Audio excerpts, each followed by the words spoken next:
¡Wow! Increíble, increíble. 3 huevos. ¡Wow! Viene a marcar un punto importante y trascendental en la historia. Los médicos pueden detectar al toque si estos cuerpos han sido armados o si son cuerpos reales.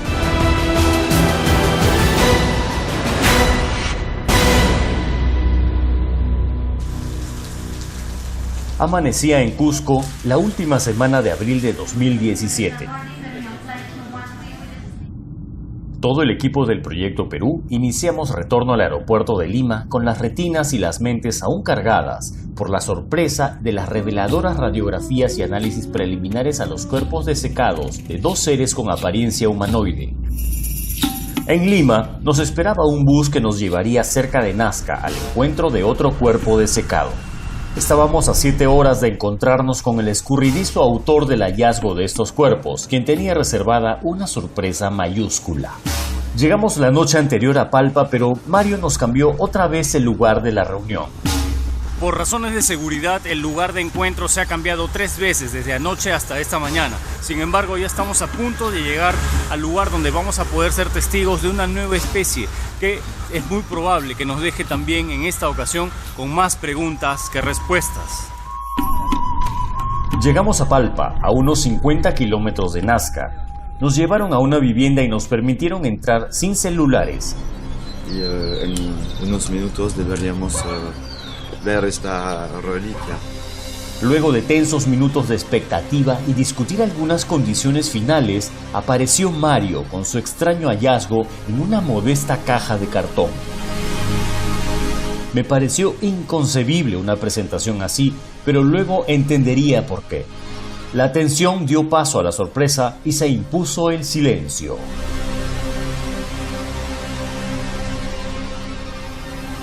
No fue posible captar la boca abierta de varios de los presentes porque todas las cámaras apuntaban a ese cuerpo blanquecino que parecía cubierto de yeso y que exhibía apenas 3 dedos extremadamente largos en manos y pies.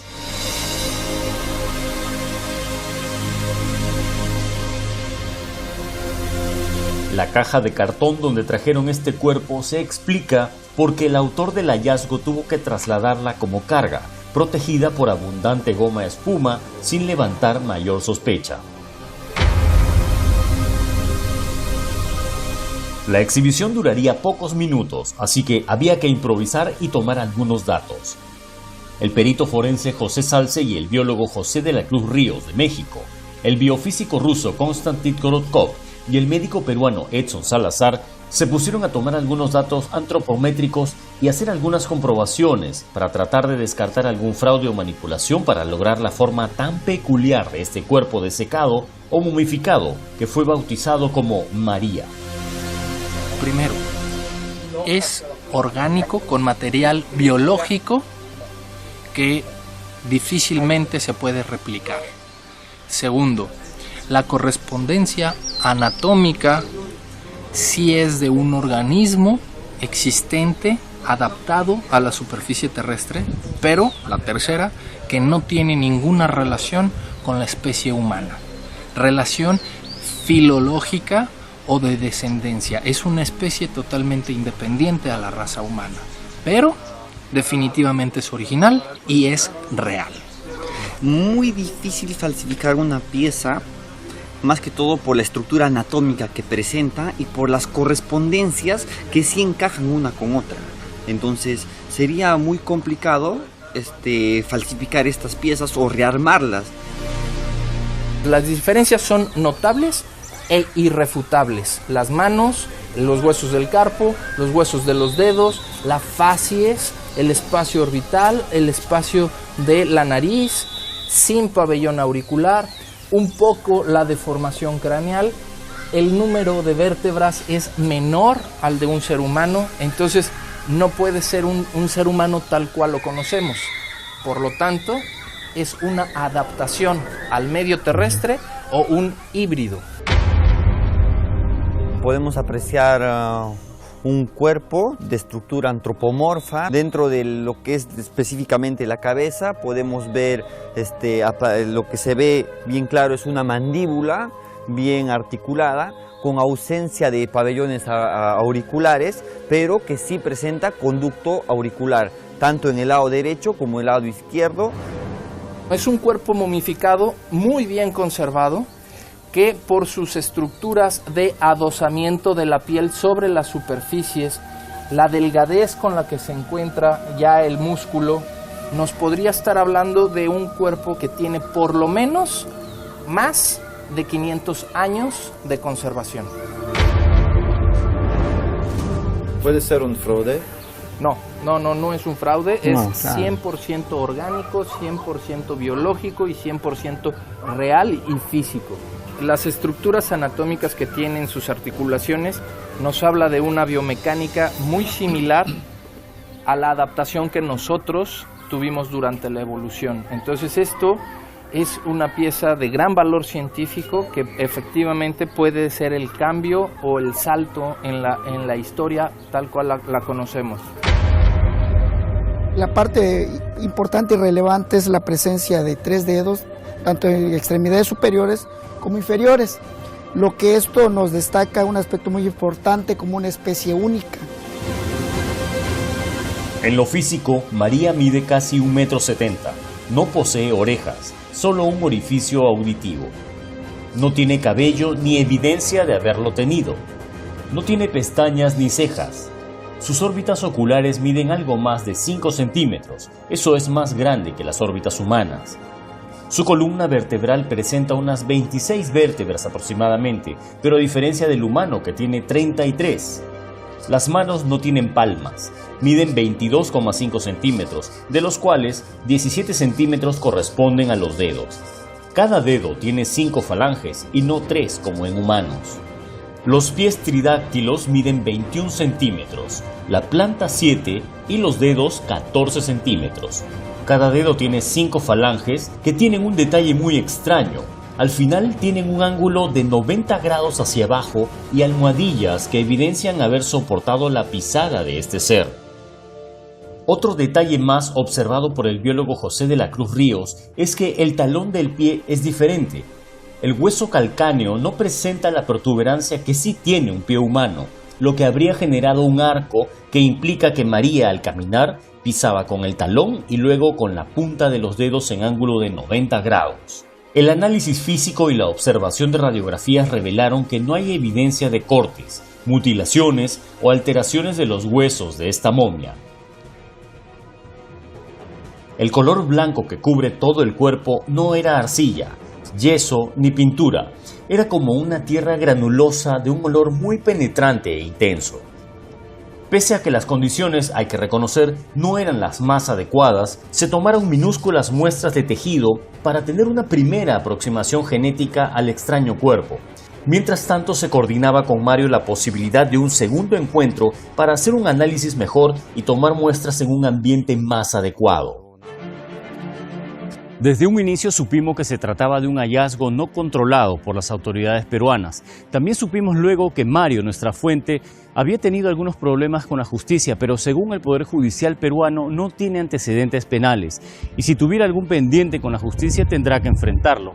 También es cierto que en la zona de Nazca, Palpa e Ica existe tráfico de piezas arqueológicas que el Ministerio de Cultura no puede controlar. Pero si los cuerpos que teníamos ante nosotros resultaban ser auténticos, todo lo demás, todo lo anterior pasa a un segundo plano. Un mes pasó desde el primer encuentro y los integrantes del Proyecto Perú, de Gaia.com y Tercer Milenio volvieron a reunirse en la sede del Instituto Incari en Cusco para esperar las instrucciones de Mario, quien prestaría los cuerpos que halló. Nos ha dicho que ha escondido los 2 cuerpos en una aldea, que hasta por el momento quedan en la aldea, pero no sé cuánto tiempo demora para ir a sacarla. Como recordarán, Thierry Yamin informó de este hallazgo al Ministerio de Cultura en enero de 2017, pero nunca hubo una respuesta oficial. Solo se puso en contacto un arqueólogo de Nazca, usando un correo informal. Al arqueólogo Alberto Urbano le habían derivado la tarea de ubicar el yacimiento en todo el valle, información que hasta ahora es un misterio. En estos correos estuvo siempre en copia Johnny Isla, colega y esposo de la funcionaria Elsa Tomasto, quienes desde junio de 2017 ya tenían una posición determinada.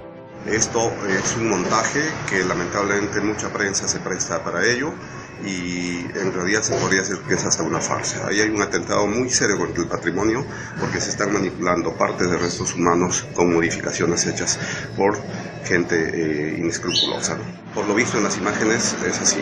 Nosotros, como le digo, todavía no conocemos la ubicación de los materiales, etc. En oposición a su colega, el arqueólogo Alberto Urbano tiene claro que sin investigación directa no se puede determinar nada. Así yo lo veo, Víctor, así veo objetos, hasta que no se determine bajo otros estudios de radiocarbono, de rayos X, tomografía, o de estudios específicos de lo que se tiene en mano, no se puede determinar a simple vista, Incluso hace una reflexión muy interesante. ¿Qué es un patrimonio cultural? El patrimonio cultural, Víctor, es toda creación, evidencia, manifestación humana, ¿no? Creada por los humanos. Pero ¿qué hay si unas personas hayan objetos que no son hechos por los humanos? ¿Qué tipo de patrimonio sería? Porque yo, conversando con el asesor legal de la oficina y con amigos que tengo de otros países, me dicen de que es un poco raro porque hay un vacío legal con respecto a la tipificación, a la calificación de esos objetos. Si una persona se encuentra esos objetos y los tiene y hay que ir lo capturas, y bajo qué lo detienes, si lo que ellos tienen no es un objeto creado por humanos, sino es un objeto aparentemente exógeno. Volviendo al encuentro con María, esta vez Thierry Yamin y los integrantes del Instituto Incari habían acondicionado un ambiente controlado, siguiendo la estricta asesoría y recomendaciones de un antropólogo físico, quien por esa fecha de 2017 laboraba en un proyecto del Ministerio de Cultura peruano. Él ofreció su ayuda a cambio de mantenerse anónimo para no poner en riesgo su trabajo por la controversia que podría generar este hallazgo al hacerse público. Y no se equivocó. Lo cierto es que todo el equipo de investigadores debimos pasar por un proceso de descontaminación y usar implementos que reduzcan el impacto en el ambiente. Y así empezó nuestra segunda cita con María.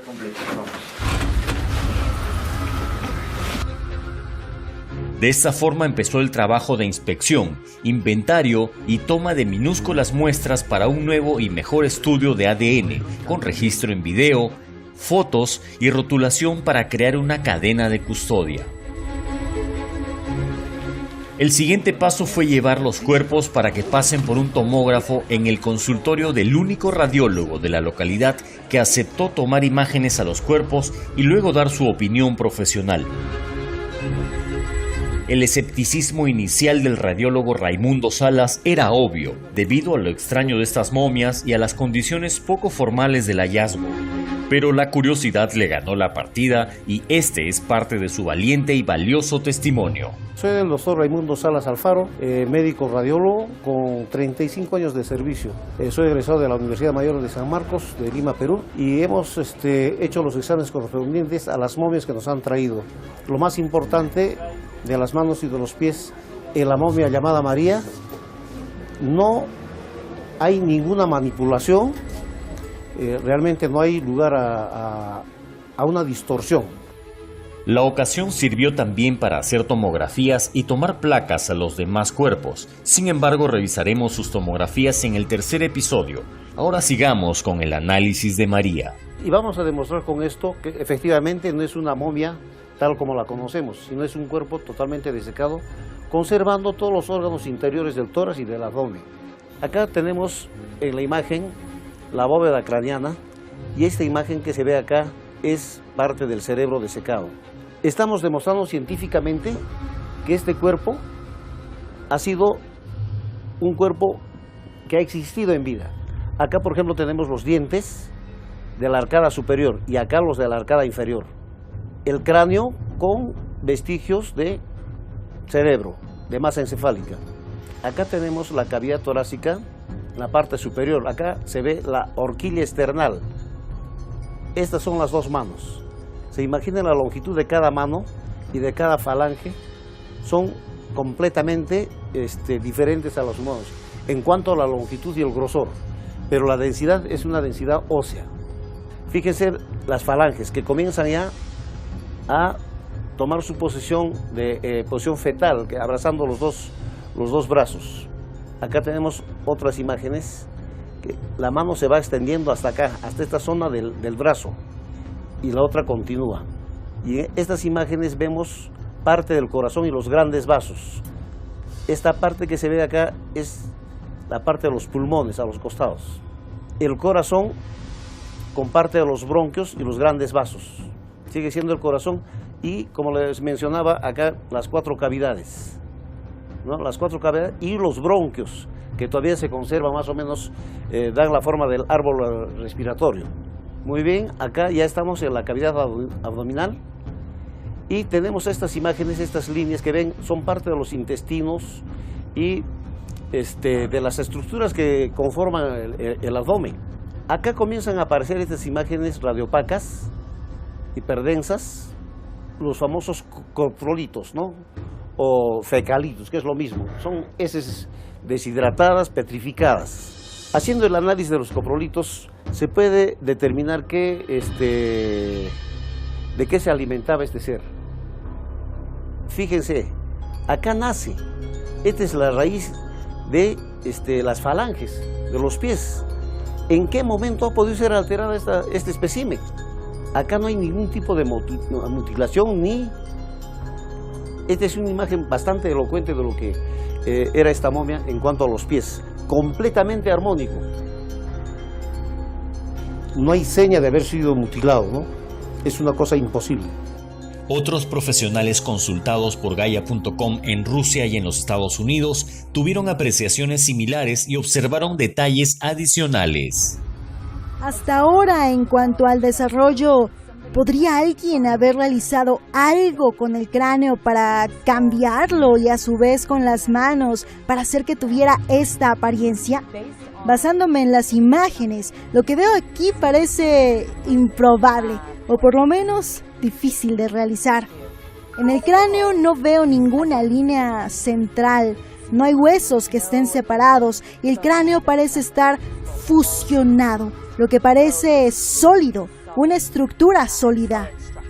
Los metacarpos están en la palma de la mano y las falanges en los dedos. Entonces, si nos fijamos en el metacarpo, sus huesos son más gruesos que los nuestros. Sucede lo mismo con las falanges. Los huesos de los dedos son muy robustos. Estamos viendo que sucede lo mismo en los pies.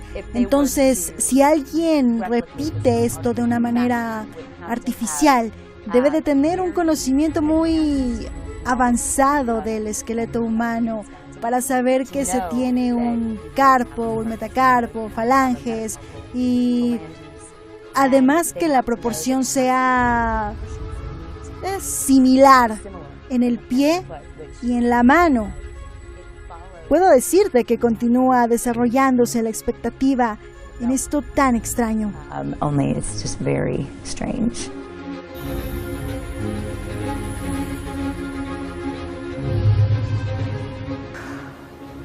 Normalmente las personas piensan que son momias cuando todos los órganos son removidos.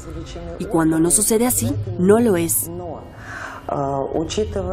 Pero al parecer fue momificado. Es el trabajo que presenta este cuerpo. Simplemente los órganos estaban dentro. Eso es todo. Este esqueleto se ha conservado bastante bien. Y así podemos ver en las imágenes de tomografías por computadora. Claramente son visibles todas las estructuras de tejido y los huesos principalmente porque es una tomografía computarizada.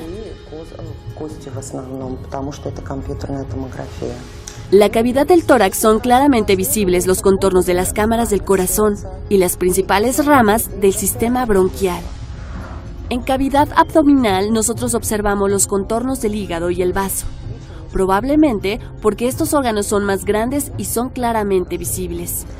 En la cavidad pélvica son claramente visibles los contornos del intestino que tienen unos contrastes de elementos más densos. Por la estructura de la pelvis, probablemente es una fémina. Con la estructura de todos los órganos internos es muy similar a la estructura del hombre moderno. La estructura de la cabeza es algo diferente porque hay una cierta elogenación de neurocráneo y también tiene una pequeña conicidad de la mandíbula superior y en la frente. Existen patologías en donde salen más dedos o donde los dedos se juntan. Eso sí existe. Pero esta momia, ya analizamos sus manos en radiografías y no presenta ninguna de estas dos opciones del dedo junto o de un dedo extra. Son dedos perfectamente individuales y perfectamente armónicos entre sí. Los medios de diagnóstico actuales, como es la tomografía, son medios bastante objetivos. Estamos viendo un ser con tres dedos en las manos y en los pies, y en las manos 5 falanges. No han sido modificadas en absoluto. Si en alguna prueba que se pudiera hacer encuentran alguna falla, tendrían que remitirse a los 1500 o 1700 años que tienen las momias. En los tiempos actuales no, porque la momia está intacta. Había sido una interesante y reveladora jornada. Los integrantes del Proyecto Perú habíamos reunido imágenes e información que se iría sumando a los resultados de los laboratorios para documentar todo y poder mostrarlo a la opinión pública. Cabe destacar que todos los presentes suscribimos un acuerdo de confidencialidad temporal para mantener en reserva todo lo visto y documentado hasta que los laboratorios den sus resultados y se pueda confirmar o negar la autenticidad del hallazgo. La apariencia y características físicas de María plantean 3 hipótesis o preguntas que acompañarán mi investigación hasta el desenlace. ¿Se trata de una reciente y sofisticada modificación artesanal? ¿Acaso fue alterada por nuestros ancestros? ¿O es evidencia de otra especie bípeda nunca antes documentada que convivió con los nazcas?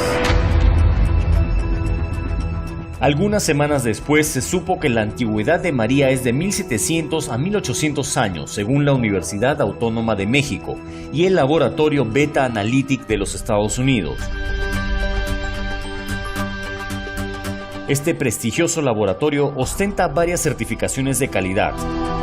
Opera desde 1979 y es el mismo que contrata el Ministerio de Cultura peruano cuando necesita la datación con carbono 14, porque en el Perú no se puede hacer este tipo de pruebas.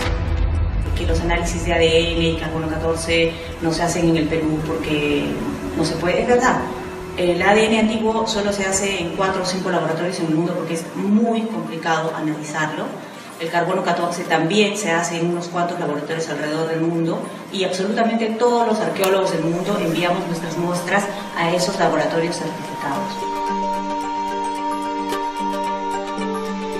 Al contrastar los resultados, se pudo establecer que esta momia humanoide bautizada como María habría compartido su vida con nuestros ancestros de la cultura nazca.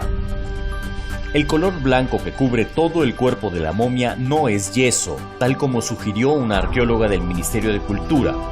Es tierra de diatomeas o diatomita. Son algas marinas unicelulares microscópicas y fosilizadas, que se formaron durante el periodo Jurásico temprano. Actualmente tiene muchas aplicaciones en la industria y se usa como desecante y pesticida natural no tóxico. El contacto de la diatomita sobre el cuerpo de los insectos y microbios les causa lesiones, los deshidrata y mueren porque la tierra de diatomeas tiene alto contenido de sílice que absorbe toda la humedad de donde está.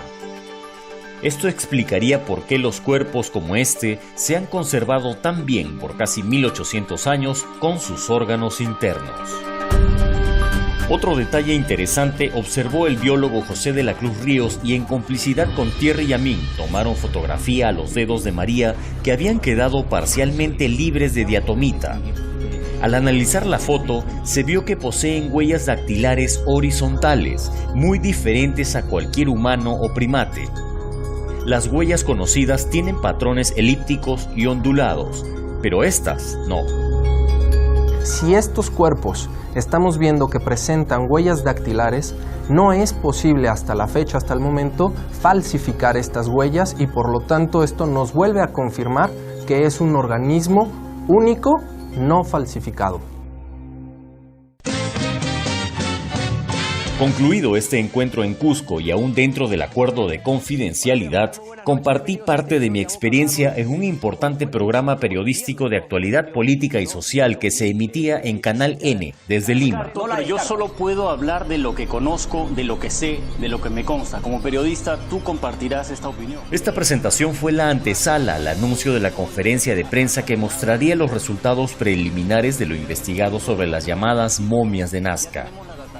En víspera de la conferencia, este programa reunió a la arqueóloga Elsa Tomasto, representante del Ministerio de Cultura, al periodista mexicano Jaime Maussan de Tercer Milenio y al perito forense José Salce en un debate de antología. Para ver que se trata de una momia prehispánica a la cual han modificado en las manos y los pies y han cubierto con una sustancia blanca, modelando unos rasgos en la cara. Okay. Y entonces, bueno, es una momia prehispánica, por tanto, ADN, carbono 14, isótopos estables, cualquier análisis que le hagas te va a dar los resultados de una momia prehispánica. Se ha modificado para darle alguna imagen de la posibilidad que quede abierta de tratarse de un alienígena. Exactamente, se le han modificado las manos y los pies. ¿Usted podría descartar que se ha tratado de una manipulación o una distorsión? Todo lo que se encuentra en el cuerpo es completamente natural y no tiene ninguna modificación. ¿No sería lo justo que puedan también, digamos, participar ustedes para finalmente aportar y ver si efectivamente se trata de un fraude o no?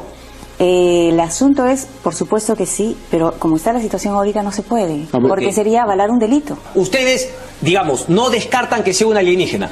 Nosotros decimos que tenemos la comparación con la anatomía humana y que no podemos decir si es un alienígena porque no tenemos con quién comprobarlo. En el caso de la momia, no presentan radiografías que uno pueda observar. ¿Y si las presentan mañana? Me como una cucaracha viva, con mayonesa. Que me lleven la cámara, Y como te digo, y estaba diciendo el tema del delito. Sí, claro, el delito. ¿Qué me cortaron? Quisiera terminar. Ellos dicen que finalmente un huaquero, que finalmente... No es solamente el huaquero. Pero hay que buscar al huaquero, pero lo importante no es saber qué es esa momia. Que no lo ha hecho alterado a la momia.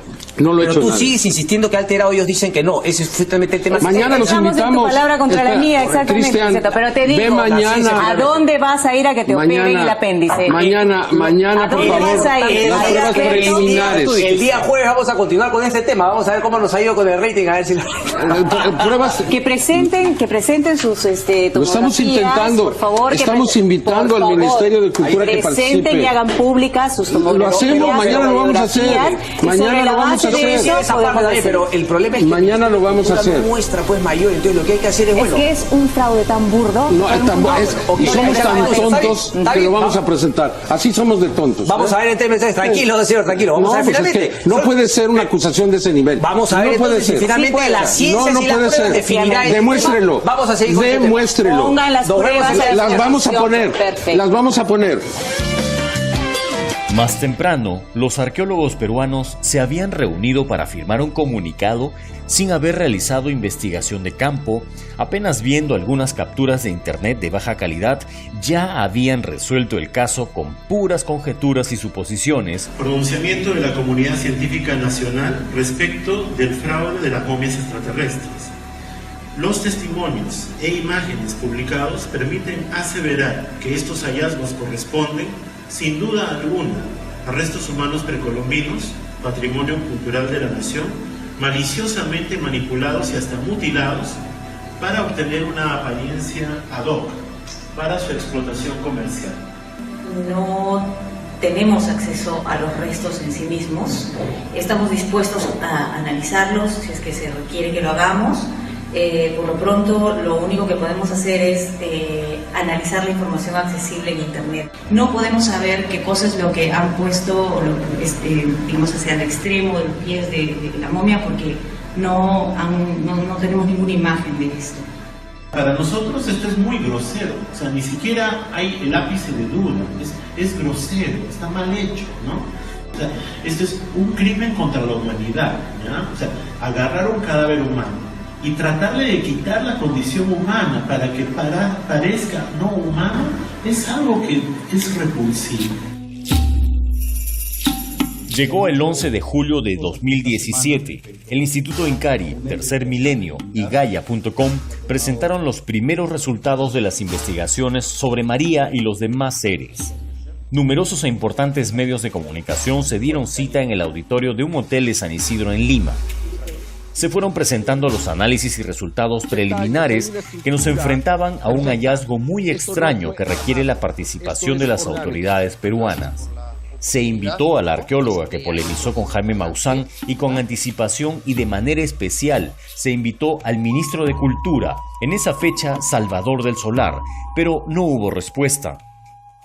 Incluso con el mismo señor Maussan acudimos a la sede ministerial para asegurar la presencia de algún funcionario, pero de teléfono a teléfono evadían una respuesta concreta. ¿Me podría comunicar con la señorita Bazán? Me van a devolver la llamada, señor, ¿sí? Sí. Hasta que un trabajador de bajo rango bajó a dar vagas explicaciones. Mañana tenemos una conferencia de prensa. Invitamos a que alguien de ustedes del Ministerio de Cultura asista para que vean lo que vamos a presentar, lo que vamos a decir. Estamos aquí, si ustedes tienen el tiempo, nosotros podemos presentarles un adelanto y algunas de las cosas que tenemos que consideramos en lo personal, de una manera objetiva, que le dan sustento al caso. Ni siquiera un conserje del ministerio fue a recibir las placas, tomografías y toda la información de primera mano que les habría servido para hacer una evaluación e investigación un poco más informada. Con este material, si observaban mutilaciones o alguna alteración, los arqueólogos hubieran podido señalarlas y mostrar en pantalla grande el fraude. Pero no. Los funcionarios públicos del ministerio prefirieron las conjeturas y afirmaciones sin pruebas y con ellas pretenden sostener sus comunicados y declaraciones hasta el día de hoy. No podemos saber qué cosa es lo que han puesto, digamos, hacia el extremo de los pies de la momia porque no tenemos ninguna imagen de esto. Pese a ello, pocas semanas después pidieron al Ministerio Público que abran proceso por el supuesto delito cometido contra el patrimonio y contra todos quienes resulten responsables. Soy ciudadano del mundo, peruano de corazón, y hemos hecho todo para evitar que este gran patrimonio salga del país. Luego de un año de pesquisas, la Fiscalía no tiene ningún detenido y el caso está entrampado en el Valle de Palpa, en Ica. Ante la falta de respuesta oficial del Ministerio de Cultura, Thierry Yamín también escribió al entonces presidente de la República alertando del hallazgo, pero la carta fue derivada otra vez a los mismos funcionarios del Ministerio de Cultura. Meses después, en febrero de 2018, un programa periodístico de la televisión se anima a difundir mi primer documental. Bueno, revuelo como cancha está causando la emisión de el documental Humanoides de Nazca, producido por Joyce Mantilla. De lo que se trata es que lo hallado tiene que ser objeto de estudio y para eso el Estado es actor fundamental y no lo quiere hacer.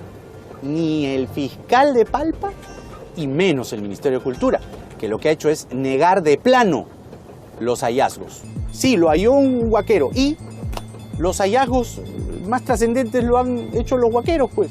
Cometen delitos, evidentemente, pero de allí, de lo que uno encuentra, se llega a una verdad. Y eso es lo que todavía no se está haciendo. Esperemos que se haga. Aquí va la segunda parte de Humanoides de Nazca. El equipo estaba integrado. Esta emisión motivó nuevas comunicaciones del Ministerio de Cultura haciendo otro estéril pedido a Incari sobre datos del lugar del hallazgo que nadie tiene con certeza hasta hoy. Ante eso, Thierry Yamín dirigió una nueva carta, esta vez dirigida a la sede de la UNESCO en Francia, demandando protección del hallazgo arqueológico en Perú. Pasaron 3 meses de silencio y quien respondió a esta carta no fue la UNESCO, sino el Ministerio de Cultura, diciendo que ellos son los encargados de tomar medidas. Medidas cuestionables, por cierto, porque aún no conocen el lugar del hallazgo, no saben el paradero de las momias. Estas siguen deteriorándose y no hay nadie procesado por el supuesto delito. Lo anecdótico es que la sede de la UNESCO en Lima opera en el mismo edificio del Ministerio de Cultura y los funcionarios de ambas entidades hasta comparten la misma cafetería en el primer piso. Por ahora no es posible determinar el origen biológico de María hasta lograr estudios controlados más profundos. Si fue modificada por su descubridor, sería un grave delito y a la vez un impresionante fraude que ha burlado hasta ahora a expertos de varios países. Si fue alterada por los antiguos nazcas, ¿por qué harían algo así? ¿Y por qué ese empeño en retratar seres de 3 dedos en telares, ceramios y petroglifos?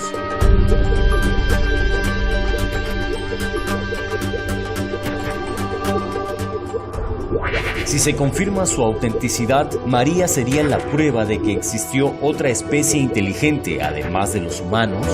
¿La ciencia podrá hacerle un espacio en la línea evolutiva humana? En esta parte quiero reconocer que muchas de las cosas que se hicieron pudieron hacerse mejor. Incluso debieron sumarse a arqueólogos y profesionales de diversas instituciones, pero ante la informalidad del hallazgo, muchos desistieron y otros, al saber que se trataba de momias que tienen apenas 3 dedos, salieron huyendo. A esto hay que sumar la actitud de los funcionarios del Ministerio de Cultura del Perú, quienes se han negado a investigar bajo pretexto de no haber seguido sus protocolos, como si no hubiera casos similares en nuestra historia que tuvieron inicios muy informales, pero a la vez muy sorprendentes. Por ejemplo, las impactantes tumbas del señor de Zipán y uno de los hallazgos más importantes de la arqueología peruana, la poderosa señora de Cao, ambos orgullo nacional, fueron halladas en lugares que primero fueron depredados por huaqueros y luego pasaron a manos de arqueólogos, quienes formalizaron la excavación y pusieron en valor el patrimonio. Las necrópolis Paracas y los fardos funerarios fueron hallados por el padre de la arqueología peruana, Julio César Tello, quien para esta empresa colaboró con el huaquero Juan Quintana, quien fue el primero en descubrir las ruinas Paracas. Julio C. Tello no fue arqueólogo. Él se graduó como médico en la Universidad San Marcos y abrazó luego la arqueología con seminarios y estudios con eruditos en Europa y Estados Unidos. Además, se apasionó tanto con el trabajo de campo que fue el artífice de una nueva visión de la historia peruana. En lo personal creo que el padre de la arqueología hubiera estudiado e investigado este hallazgo antes de sentenciarlo como un fraude o un delito. De confirmarse la autenticidad de María, tenemos que preguntarnos de dónde vino o de dónde procede su linaje genético. Esto podría cambiar la concepción biológica, histórica, religiosa y cultural sobre el papel del ser humano en la Tierra. ¿El Estado peruano será el primero en la historia en reconocer con valentía la existencia de seres no humanos tridáctilos en el pasado? Por ahora, hay muchas preguntas aún sin responder.